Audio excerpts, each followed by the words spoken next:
ಏನು ನಟ Darshan and gang ಚಿತ್ರದುರ್ಗದ ರೇಣುಕಾ ಸ್ವಾಮಿಯನ್ನ ಹೇಗೆ ಕರ್ಕೊಂಡ್ಬಂದ್ರು, ಅವರ ಕ್ರೌರ್ಯ ಎಷ್ಟರ ಮಟ್ಟಿಗೆ ಹೆಚ್ಚಾಗಿತ್ತು ಅನ್ನೋದು ಪ್ರಶ್ನೆ ಮೇಲೆ ಪ್ರಶ್ನೆ ಉದ್ಭವ ಆಗ್ತಾ ಇದೆ. ಏನಿತ್ತ ನಟಿ ಪವಿತ್ರ ಗೌಡಗೆ ಕಳಿಸಿದಂತಹ ಅಶ್ಲೀಲ ಮೆಸೇಜ್ಗೆ ಎಲ್ಲರೂ ಕೂಡ ಕೆರಳಿ ಕೆಂಡವಾಗಿ ಆತನಿಗೆ ಏನಾದ್ರೂ ಮಾಡಿ ಬುದ್ಧಿ ಕಲಿಸಬೇಕು ಅಂತ ಬಹಳ ದೊಡ್ಡ ಮಟ್ಟದಲ್ಲಿ ಒಂದು ವಾರದ ಹಿಂದೆ ಅಷ್ಟೇನೆ ಪ್ಲಾನ್ ಕೂಡ ಹಾಕೊಂಡಿದ್ರು. ಹಾಗಾಗಿ ಆ ಪ್ಲಾನ್ ವರ್ಕೌಟ್ ಆಗಿದೆ ಅಂತಾನೆ ಹೇಳ್ಬೋದು.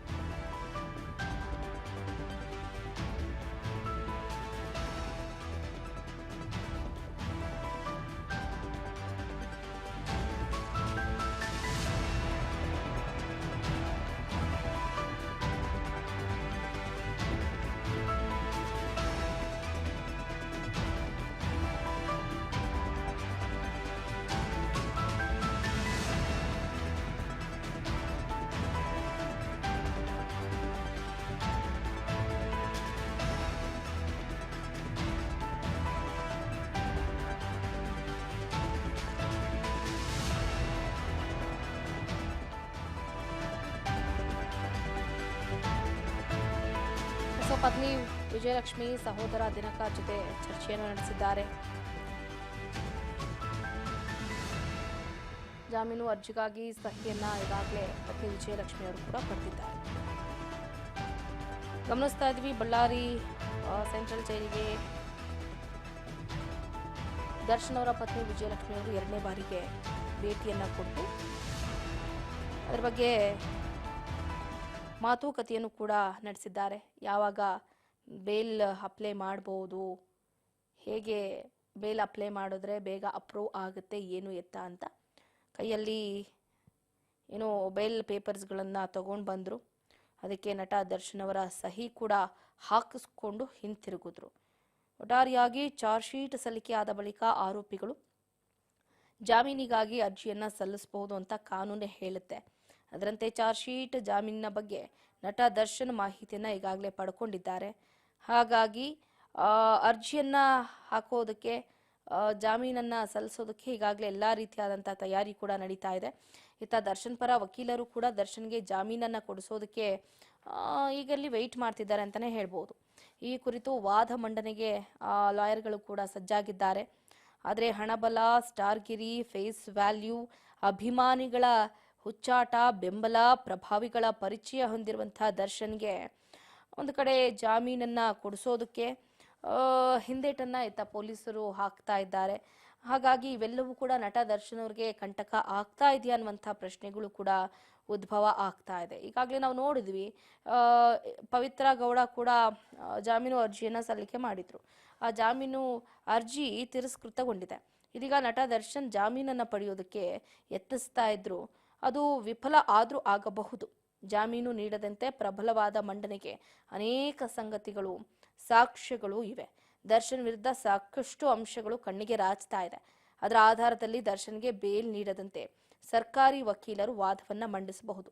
ಮುಖ್ಯವಾಗಿ ದರ್ಶನ್ ಜಾಮೀನು ವಿಚಾರದಲ್ಲಿ ಅವರ ಅಭಿಮಾನಿಗಳು ಮುಳ್ಳಾಗಿದ್ದಾರೆ ಅನ್ನುವಂಥ ಮಾತು ಕೂಡ ಸುಳ್ಳಲ್ಲ. ಯಾಕಂತಂದ್ರೆ ರೇಣುಕಾ ಸ್ವಾಮಿ ಕರ್ಕೊಂಡು ಬಂದು ಹಲ್ಲೆ ಮಾಡಿ ಆತನ ಸಾವಿಗೆ ಕಾರಣವಾದಂಥ ಉದ್ದೇಶ ಈಗಾಗಲೇ ಸಾಬೀತಾಗಿದೆ.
ಒಟ್ಟಾರೆಯಾಗಿ ನಟ ದರ್ಶನ್ ಅವರು ಜಾಮೀನನ್ನ ಪಡ್ಕೊಳ್ತೀನಿ ಅನ್ನುವಂಥ ಎಕ್ಸ್ಪೆಕ್ಟೇಷನ್ ಅಲ್ಲಿ ಇದ್ದಾರೆ.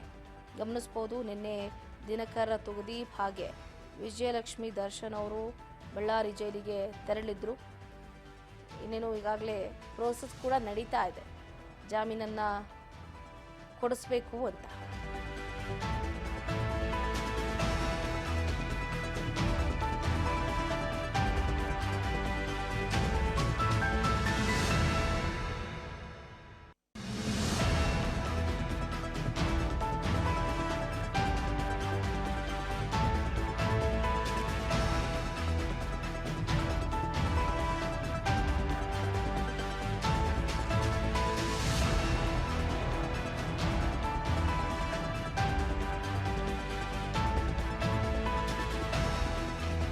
ಕುರಿತು ಮಹತ್ವದ ಸಮಾಲೋಚನೆ ನಡೆದಿರುವಂಥದ್ದು. ನಿನ್ನೆ ಬಳ್ಳಾರಿ ಕಾರಾಗೃಹಕ್ಕೆ ನಟ ದರ್ಶನ್ ಅವರ ಸಹೋದರ ದಿನಕರ್ ತುಗುದೀಪ್, ವಿಜಯಲಕ್ಷ್ಮಿ ದರ್ಶನ್ ಅವರು ಬಂದಿದ್ರು.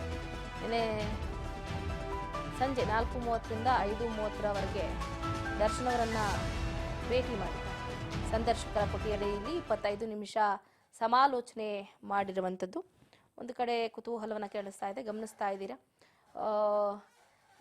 ಅಣ್ಣನನ್ನ ನೋಡಿ ದಿನಕರ್ ತುಗುದೀಪ್ ಅವರು ಕೂಡ ಅವರ ಬೇಸರವನ್ನು ವ್ಯಕ್ತಪಡಿಸಿದ್ರು.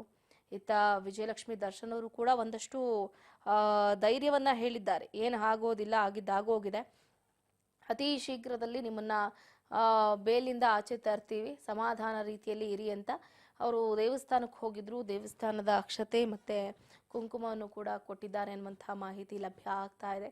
ಏನೇ ಆದರೂ ಕೂಡ ಹೆಂಡತಿನೇ. ಈಗ ಥರ್ಡ್ ಪಾರ್ಟಿಗೋಸ್ಕರ ದರ್ಶನ್ ಅವರು ಈ ರೀತಿ ಒಬ್ಬ ವ್ಯಕ್ತಿಯನ್ನ ಬರ್ಬರವಾಗಿ ಹತ್ಯೆ ಮಾಡಿ ಅದರಿಂದ ಈಗ ನೋಡಿ ಮನೆ ಮಂತನಕ್ಕೆಲ್ಲ ಕಷ್ಟ ಕೊಟ್ಬಿಟ್ರು. ಒಂದು ಕಡೆ ಎಲ್ಲರೂ ಕೂಡ ಕಣ್ಣೀರನ್ನ ಹಾಕ್ತಾ ಇದ್ದಾರೆ. ದರ್ಶನ್ಗೆ ಇಂತಹ ಪರಿಸ್ಥಿತಿ ಬಂತಲ್ಲ ಅಂತ ಬೇಸರವನ್ನ ವ್ಯಕ್ತಪಡಿಸ್ತಾ ಇದ್ದಾರೆ. ಬಟ್ ಎಲ್ಲರ ಮುಂದೆ ಅದು ಹೇಳ್ಕೊಳ್ಳೋದಕ್ಕೆ ಆಗ್ತಾ ಇಲ್ಲ. ಬಟ್ ಒಳಗೊಳಗೆ ನೋವು ಮಾತ್ರ ಇದ್ದೇ ಇದೆ. ಹೇಗಾದ್ರೂ ಮಾಡಿ 3 ತಿಂಗಳಾಗೋಯ್ತು, ದರ್ಶನ್ ಅವರನ್ನ ಆಚೆ ತರಬೇಕು, ಬಿಡುಗಡೆಗೊಳಿಸಬೇಕು ಅಂತ ಪ್ರಯತ್ನ ಪಡ್ತಾ ಇದ್ದಾರೆ. ಪ್ರಯತ್ನ ಎಷ್ಟರ ಮಟ್ಟಿಗೆ ಫಲಿಸುತ್ತೆ ಅನ್ನೋದೇ ಪ್ರಶ್ನೆ. ಯಾಕಂತಂದ್ರೆ ಈಗಾಗಲೇ A1 ಆರೋಪಿ ಪವಿತ್ರ ಗೌಡ ಕೂಡ ಈ ಹಿಂದೆ ಜಾಮೀನು ಅರ್ಜಿಯನ್ನ ಸಲ್ಲಿಸಿದ್ರು. ಏಕ್ದಮ್ ಒಂದೇ ಸರಿ ತಿರಸ್ಕೃತಗೊಂಡು ಬಿಡ್ತು. ಹಾಗಾಗಿ A2 ಆರೋಪಿ ದರ್ಶನ್ ಸಾಕಷ್ಟು ಸಾಕ್ಷ್ಯಾಧಾರಗಳನ್ನ ಆಳಸಾಕೋದಕ್ಕೆ ಬಹಳ ದೊಡ್ಡ ಮಟ್ಟದಲ್ಲಿ ಪ್ರಯತ್ನ ಪಟ್ಟಂತಹ ಖಳನಾಯಕ ಅಂತಾನೆ ಹೇಳ್ಬೋದು ಈ ಪ್ರಕರಣಕ್ಕೆ. ಈತನಿಗೆ ಅಷ್ಟು ಬೇಗ ಜಾಮೀನು ಸಿಗುತ್ತಾ ಅನ್ನುವಂತಹ ಪ್ರಶ್ನೆಯೂ ಕೂಡ ಮೂಡ್ತಾ ಇದೆ. ಏನೇ ಆದರೂ ಕೂಡ ಪ್ರಯತ್ನ ಫಲಿಸ್ಬೋದು, ಪ್ರಯತ್ನ ಯಾಕೆ ಮಾಡಬಾರ್ದು ಅಂತ ಇತ್ತ ವಿಜಯಲಕ್ಷ್ಮಿ ಅವರು ಕೂಡ ಹೋರಾಟವನ್ನ ಮುಂದುವರಿಸಿದ್ದಾರೆ. ಈಗಾಗಲೇ ನಿಯಮದ ಪ್ರಕಾರ ರೇಣುಕಾಸ್ವಾಮಿ ಪ್ರಕರಣ ದಾಖಲಾಗಿ 90 ದಿನಗಳಲ್ಲಿ ಪೊಲೀಸರು ಚಾರ್ಜ್ ಶೀಟ್ ಅನ್ನ ಸಲ್ಲಿಕೆ ಮಾಡಿದ್ದಾರೆ. ಚಾರ್ಜ್ ಶೀಟ್ ಸಲ್ಲಿಕೆಯಾದ ಬಳಿಕ ಆರೋಪಿಗಳು ಜಾಮೀನಿಗಾಗಿ ಅರ್ಜಿಯನ್ನ ಸಲ್ಲಿಸಬಹುದು ಅಂತ ಕಾನೂನು ಕೂಡ ಹೇಳ್ತಾ ಇದೆ. ಅದರಂತೆ ಚಾರ್ಜ್ ಶೀಟ್ ಜಾಮೀನಿನ ಬಗ್ಗೆ ನಟ ದರ್ಶನ್ ಮಾಹಿತಿಯನ್ನ ಪಡ್ಕೊಂಡಿದ್ದಾಗಿದೆ. ಜಾಮೀನಿಗೆ ಅರ್ಜಿಯನ್ನ ಹಾಕಿ ಅಂತಲೂ ಕೂಡ ಹೇಳಿದ್ದಾರಂತೆ.